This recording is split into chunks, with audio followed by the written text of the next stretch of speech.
ఇప్పుడే country delight app ని download చేసుకోండి. Download the country delight app now.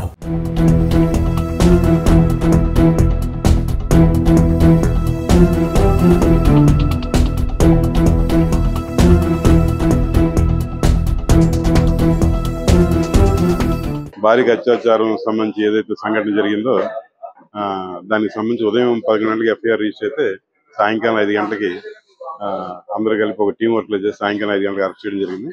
అలాగే వెంటనే ఒక 6-6:30 ప్రాంతంలో ప్రెస్ మీట్ పెట్టి అరెస్ట్ వివరాలంతా కూడా పత్రికాముఖంగా తెలియపరచడం జరిగింది. దీనికి సంబంధించి చాలా రికార్డు ఉంటుందండి. ఆ రికార్డు అంతా తయారు చేసుకుని ఈ ముద్దాయికి మెడికల్ ఎగ్జామినేషన్ ఉంటుంది. ఆ మెడికల్ ఎగ్జామినేషన్ ఇవన్నీ కూడా చేసుకుని భోజనం పెట్టి ఇవన్నీ చేసేసరికి దాదాపు ఒక 10:30 అయిపోయింది. 10:30 అయిన తర్వాత అప్పుడు ఎస్కార్ట్ ఇచ్చి పంపించాం కోర్టు వారికి కూడా ఇన్ఫర్మేషన్ ఇచ్చాం, ఇలా ముద్దాయిని తీసుకుని వస్తుందని చెప్పేసి. మా కోర్టు కానిస్టేబుల్ కూడా బాబు నువ్వు వెళ్ళాక రెడీగా ఉండి రికార్డు అని చెప్పాము. అయితే మార్గ మధ్యంలో ఎస్కార్ట్ స్టాఫ్ ఏం చేశారంటే ఆయన నేచురల్ కాజ్ కోసం ఆయన రిక్వెస్ట్ చేయడం, ఆ రిక్వెస్ట్ ప్రకారం వీళ్ళు బండి ఆపడం, ఆయన నేచురల్ కాజ్ కోసం దిగడం జరిగింది. దిగిన తర్వాత ఆ సమయంలో ఆ వాతావరణం ఒకటి అనుకూలించలేదు, చీకటిగా ఉండడం, వర్షం పడడంతోనే మన వాళ్ళు సరిగా గమనించలేదు. ఆ టైంలో ఆయన మిస్ అయ్యాడు. మిస్ అయిన తర్వాత కొంతవరకు వాళ్ళు గాలింపు చేసి మాకు ఇన్ఫర్మేషన్ ఇచ్చారు. వెంటనే నేను తుని టౌన్ సీ గారు, రూరల్ సీ గారు కూడా స్పాట్కి వెళ్ళాము. ఏం జరిగిందో అడిగితే మాకు జరిగిన విషయం అంతా చెప్పారు. అయితే ఇంతకీ తప్పించుకుని పారిపోయాడా లేకపోతే చెరువు వైపు వెళ్ళాడని చెప్పి మేము అడిగితే చెరువులోంచి అయితే ఒక సౌండ్ వచ్చిందని చెప్పారు.